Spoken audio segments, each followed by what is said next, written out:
আবৃত্তি করছি কবি রবীন্দ্রমোহন বাগচির লেখা কবিতা কাঁধলা দিঘি। বাঁশ বাগানের মাথার উপর চাঁদ উঠেছে ওই মাগো, আমার শোলক বলা কাঁধলা দিঘি কই।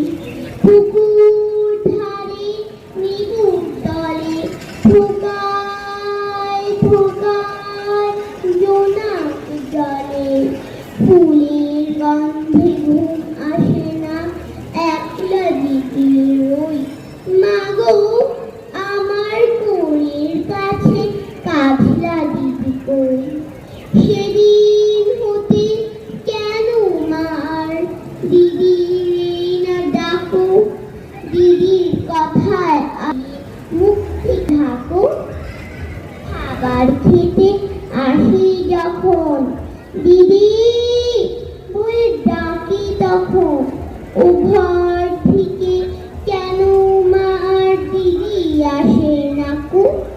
আমি ডাকি তুমি কেন চুপটি করে থাকো, বলো মা দিদি কোথায় গেছে, আসবে আবার কবে।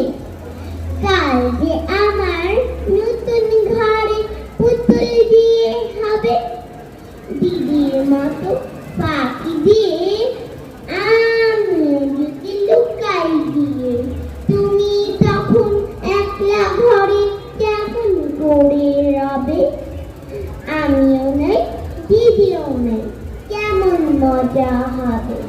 ভুঁই চাপাতে ভরে গেছে শিউলি গাছের তল, মারাস নে মা পুকুর থেকে আনবি যখন জল।